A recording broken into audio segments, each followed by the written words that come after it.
Hello there. This is Mark Smith with Family Tree Counseling Associates.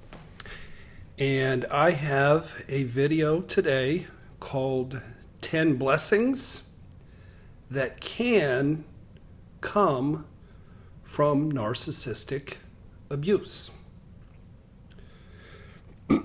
When I was raising my kids, I love to tell this story. When I was raising my kids, I had a practice. I would take each one of my 3 kids and we called it a date with Dad. And usually we'd go to a movie or we'd do something fun. But one particular day, I was really busy and I needed to get some grocery shopping done. And we had a lot going on. So my youngest daughter, who's real precocious, she's almost 21 now, but she's probably 1.5 at the time. And we were at Myers and we were grocery shopping. And she said, "Dad, this doesn't look like a date." Couldn't put anything past her. And you'll look at what happened with your particular narcissistic abuse syndrome story, and you'll go, "Hey, this doesn't seem like a blessing to me. It seems like the worst curse on the face of the planet." And the most painful thing that anybody can go through. And it is a scourge. And it is the most painful thing anybody can go through, in my opinion. Excuse me. However, there are blessings that can come from your situation. And I want to share 10 blessings that I've enjoyed. Enjoyed maybe isn't exactly the word. Benefited from. Other people have benefited from. I've benefited richly from as a result of this horrific encounter with a monster. Today is July 4th, and I'm chilling at the house. Don't have a lot going on. My daughters are coming over this evening. My son is going to be heading to Hawaii here in the next couple of days. But with narcissistic abuse, you always have anniversaries. And this is the anniversary, my first July 4th after this horrific event. Last July 4th, I was in a treatment center called Milestones. And it's associated with On-Site in Tennessee near Nashville. And that particular July 4th was the most rainy couple of days I could ever remember. It was just torrential rain, just coming down in buckets all day long, all night long. So when you're in a treatment center, there's not much to do on a holiday weekend. And we were really looking forward to watching the fireworks. And as it turned out, the fireworks were canceled. So you're not with your family, you're not with your friends, you're in a treatment center, and the fireworks get canceled. And so we were in a particular building that had a sound system, and one of the workers there had an iPhone with some music on it, and they started playing some good music, and we opened up the doors and we went outside and danced in the rain. It was the best July 4th I ever had. There was a guy there, he danced like Snoopy. Snoopy dances, and this fellow was dancing like Snoopy, and we got down. And we had just a joyous celebration of July the 4th. And tonight I'll watch fireworks, and there'll be a festival, but I bet it won't be as fun as dancing in the rain. There's this famous quote, "Life isn't about avoiding the storm, it's about learning how to dance in the rain." And I came across that quote I believe I made a video about it, or at least blogged about it, and this was in like February or March of 2015, and then by July the 4th, I was living it. Let me share 10 blessings that can come from narcissistic abuse. Number one, the biggest one is it'll give you an opportunity to heal your deepest unresolved childhood wounds. I didn't think I had that many childhood wounds that came up. I knew I had a bunch, but I didn't know how much pain was down in there and how infantile it was and how deep it was. And oh my God, you guys have watched the videos. Many of you have watched my videos where I went from just a fractured, shell-shocked, on the verge of suicide, broken man, to now where I'm really getting some momentum in a positive way, and I'm starting to experience some joy. And I still have hard days. I'm not saying that I don't. I do. I still have days where I cry. I wanted to read a quote. Last night, one of my friends from on-site, sent me a Pinterest quote, and it's by Viktor Frankl, who wrote Man's Search for Meaning. And Viktor Frankl, of course, suffered in the Holocaust, and he found a way to transcend the abuse and turn it into a blessing in his life. So his quote was, "There's no need to be ashamed of tears, for tears bore witness that a man had the greatest of courage, the courage to suffer." I'm going to read that again. I love that. "But there was no need to be ashamed of tears, for tears bore witness that a man had the greatest of courage, the courage to suffer." Last year, as I was clinging to life and in so much pain, I was in Michigan, and I went and got the word courage. I don't know if you can see that right up here. I got the word courage tattooed on my arm because I wanted to remember. I wanted to look down and see that word. That word was my word. I was a man of courage. I won't show it to you, but I got the word beast tattooed on my chest because when it comes to recovery, I'm a beast. Because I wasn't going to be denied. I wasn't going to be destroyed. I was going to get better. I was going to thrive. Peter Levine, again, this is my favorite quote. This is my favorite quotes video.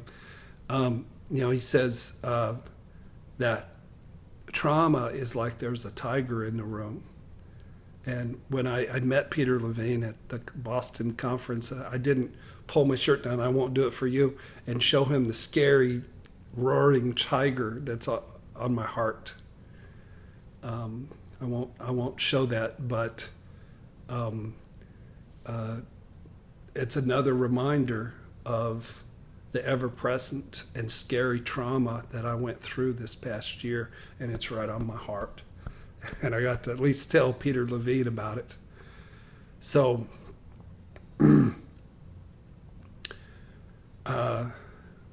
this work has made me a kinder man. It's made me deeper. It's made me wiser. It's made me more joyful. I was sharing in my last video about joy that I feel rebooted and refurbished as a man. So my family doesn't get together for July 4th much, and I'm trying to concentrate, but my extended family is firing off a whole round of text messages. So if you see me drift off, I'm doing the only extended family celebration that we're going to have is text messages about Golden State basketball. I think what they're chattering about. So I had a wounded infant at my core who was severely abandoned, who never attached to his mother, who saw his little baby brother get love, and I never attached to my mom. So I had to recreate that. So I sure found a woman who was a false girlfriend, false fiance, who gave her love to another man, and it shattered me just as if I was a little bitty infant. I saw a picture of that fellow the other day, and I don't. That woman was not very bright, because the guy's not he's not very good looking, and he's he doesn't have a lot going on. I don't think, compared to me, but maybe we'll talk about humility down here in a little bit. But addiction will make you do crazy, stupid things. So I needed to have that baby come up, and if it wasn't this mean, abandoning, irrational, addictive, vicious woman, it would have been another one. So it really wasn't about her. It was about the unresolved issues from my childhood that my mother inflicted. And those are down in you, and you get into midlife, that's going to come up. And almost always it's your love life that's going to trigger it. So I know that these people are awful, and they're destructive, and they're horrific, but we draw them to ourselves, and we are not victims. We are not victims. We are thrivers and overcomers. And these people don't have the power to hoodwink us. We gave them the power so that we could heal and grow. And it was all Mother Nature's wisdom and plan. And it's made me all around a much better man and a much, much better therapist. So there's blessing number one. It'll get you working on your unresolved childhood issues, I'll tell you what. Number two, it'll really inform you about your own true nature. I told you I was going to share a bunch of favorite quotes, and my favorite movie is Silence of the Lambs, and I'm going to hit you with one of my favorite quotes. Clarice Starling, I know I've shared this before, I just love the quote.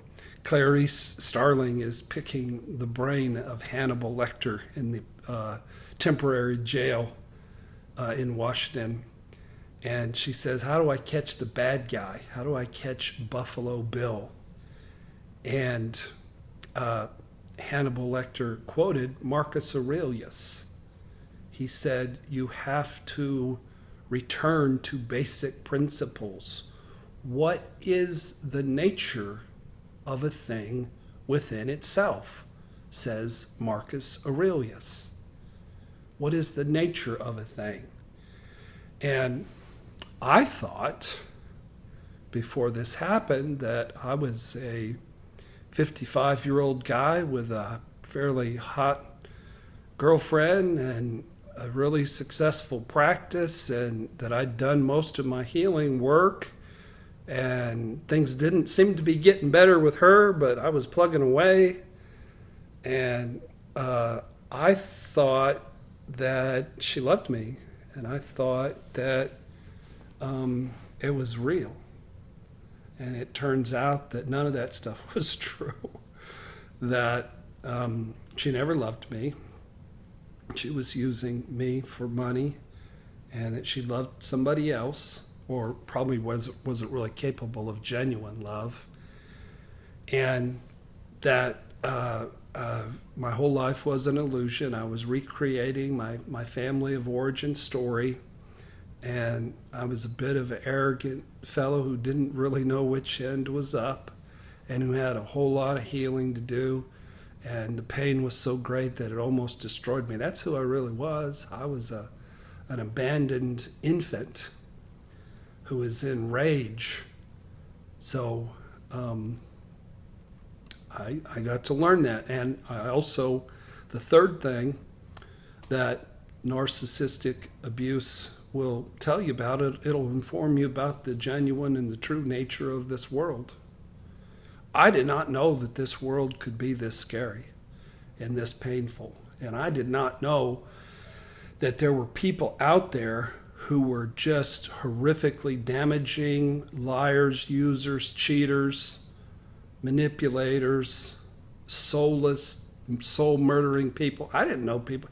And when I got on Match.com in June of 2008, I had no idea that Sam Vaktin says, you know, the majority of people on there are predators. So I was a middle-aged, needy man swimming with sharks, and I got ate up. And I found out that there are sharks out there. You can't get me on a dating site now. I wouldn't get on Match.com for, you know, a lot of money because I'm afraid of it. I'm afraid that there are people out there who are put together in such a way that would really make me extra vulnerable and maybe do it again. So if I'm going to have a love life, it's going to have to come to me on real life terms, because I'm not going to manufacture it on a platform that's filled with psychopaths and hurtful people. So I learned a little bit about myself. I healed a ton, and I learned that if you trust people, and if they're poor, they'll use you for money, and they'll lie and cheat and be the worst kind of person there is on the planet. And you didn't even know that it was possible that anybody could be that awful. Just because you're naive and trusting don't mean the world is going to kiss you on the mouth. You know, the world's going to punch you in the face and cut your gizzard out if you don't protect yourself. So, number 4 blessing is humility. I do feel blessed, and I do feel at this point like I have an awful lot to offer the world.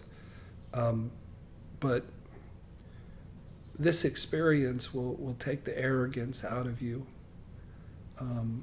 You'll come to see how scary and fragile the world can be, and you're just grateful to have a roof over your head, and I'm grateful to have my practice thriving so much. I'm grateful to have 3 healthy kids. I'm grateful for my dog, Mr. Polly. I'm grateful for my friends. I'm grateful because I'm getting to enjoy, new relationship. I'm just really a blessed man. I've learned so much, and I've gotten to go through so much treatment, and I'm getting to mentor some people at work that are really thirsty to learn. And so for a successful man in midlife to be broken down and to be humbled isn't all bad of a thing. Number 4, this condition, it'll make you take care of your body. I had a nice workout this morning. I went out and on a thrift garage sale website, I guess through Facebook, I got an elliptical machine for like $325, like a big, nice one. And I get on that thing and I go to town. So I have to work out 4 or 5 times a week to maintain my mental health. It's something that I'm just required to do in order to be grounded and have stability. And that's a good thing. I feel like I lost 53 pounds because of so much shock in my system, and then I got better and I gained a lot of it back, and now I'm peeling back. I've lost 12 pounds, and I'm gonna peel off this weight, because once you really start thriving, you can control your life, and you're working out and you're taking good care of your body. You have to. Blessing number 6, it makes you develop a support team. I needed to lean on a lot of people to survive. And I've had such a large, loving, helpful, understanding, supportive support team. And a lot of them I don't reach out to, of late, because I'm not in pain. And they're still my friends, and they're still, I have a brother who's been real helpful to me. But it will make you develop a support team, whether it's 12-step groups. I found a lot of support and made some friends in a divorce care group. And I wasn't divorced, but I went through horrific loss of a relationship that it was almost a marriage. So wherever you can find people, find them and put them on, a Facebook page or, a texting thread, and reach out to people and get the help you need, because people will help you. The world is filled with people who love and who help if you put your need out there. So number 7 blessing, it will make you develop a spiritual life. The old saying, there are no atheists in foxholes, and I said that once, and I got some messages from people saying there are atheists in foxholes. But it called me to go to pray, and I'll tell you what, when you're in that much pain, I had to do a lot of praying and reaching out to God and just saying, help me please. What does this mean? Why did she do this? Where is she? Why would she turn her back on me? Why would she throw me away? Help me, Lord. And he did. He got me through. Blessing number 8, it will give you so much more understanding and empathy for traumatized people. If you haven't had PTSD, then it's hard to explain it to other people. And if you haven't been through narcissistic abuse, people they just don't get it. And you know that. I just came from Boston in June. Oh, that's pretty in the background. I just came from Boston in June, and it was a gathering of some of the world's top therapists and trainers and teachers in trauma healing. And I didn't hear the words narcissistic abuse spoken the whole conference. And it's I think the number one cause of trauma in the world today is narcissistic abuse as an adult. And you say, well, what about childhood abuse? Well, yeah, but children are at a time in their life where their psychological defense mechanisms are very intense, and Mother Nature wraps children up in a cocoon and helps them be resilient.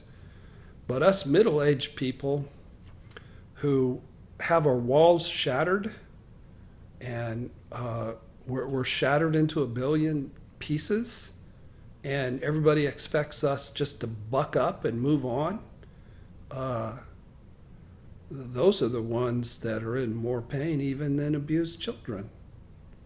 We're reenacting the pain of the abuse of our childhood, but in terms of manifesting the abuse in your body, it's much more intense in midlife. And that's as you go through it, and then you see it in other people, you understand it. I've been able to help so many people, through Skype sessions. I've met so many wonderful people, and I can't touch them, but I bring some healing power to the table. Let me tell you what, because I've been through it. Alice Miller calls a therapist an enlightened witness, and you can't be enlightened about the intensity of the pain of trauma if you haven't been through it. And I've been through it, and I wrap people up in virtual hugs and wipe away their tears and get them through to a better place. Number 9, going through narcissistic abuse will open up your mind to new ideas It'll open up your mind to new treatment modalities. Um, you never would have seen me doing yoga before, but I've done yoga as part of my treatment. You never would have seen me doing energy work before. There's a lot of ways of healing that are out of the box. And when you're in so much pain, you don't care about the friggin' box. You just want to get better as soon as you can. I did dance therapy. I did art therapy. I did EMDR, where there was a ball going back and forth on an iPad screen, and I was reenacting my childhood, and it worked. The 10th blessing is it will challenge you to not be a victim and to let go of the bitterness. And I got to tell you, I go back and forth with that. The dust has sort of settled. It's been 14 months now, I believe, or 15 months. And it's just weird living in the same town as this individual and not heard a peep from her in 15 months. I thought she was my best friend. She slept right next to me every night. And then she just disappeared like I was nobody, like I was nothing. And then I found out all these horrific things. I mean, when you're in recovery and you're looking for gratitude and blessing, and I'm not making this up, it is a blessing. I needed to go through this. I did recruit this woman. I was not victimized by her. But if you don't know that, I can see why, people would hold themselves in bitterness against somebody, or, stalk them, or, try to hold them accountable in some fashion, because the pain is just so off the charts. It's just so far beyond anything that you've been through. You guys know what? You know what I'm talking. I'm preaching to the choir here now. So the challenge is to reach a place of moving on and letting go and being free and having joy. I went to a different kind of a healer this past week, and she just said, dude, you've healed a lot and you got a lot of healing to go, and your work is important and you're going to help a lot more people. And it resonated with my spirit. So these awful narcissistic abusers, these cluster B people, they don't have to destroy your life. If life gives you lemons that are lit on fire and radioactive, make some kick-ass lemonade out of it. You can survive, you can thrive, you can have joy. My home is much more comfortable and much more beautiful than it was when she was living here. I found out I don't need her at all for anything, and I'm better off. So I empathize with some of y'all that are in the middle of this, and I don't mean to make light of it when I'm talking about blessings. Like my daughter said, this don't look like a date, Dad. This don't look like blessings. But if you keep your heart right and you're humble and you keep your focus on your family of origin healing, and you understand the nature of the world, and you take care of your body, and you get a good support team, and you reach out and pray and reach out to God, and you learn how to have empathy, and you open your mind up to new ways of being, then you'll be dancing in the rain, my friends. You'll be dancing in the rain. You'll get there. I'm living proof of that. If it rains tonight, I'm going to dance in the rain tonight. Hey, if you haven't joined our YouTube channel, it's Family Tree Counseling on YouTube. We have a new therapist who's awesome, Karen Smith, not related, as well as all the awesome other therapists. And then We have a new website. It's familytreecounseling.com, and everything's redone, and it's beautiful, and it's looks a lot more modern. And you can find 5 books of mine on there. One about abandonment issues, one about shame, one about affair recovery, one about marital issues, one about recovery. So thank you for watching today. Happy July 4th, and God bless you.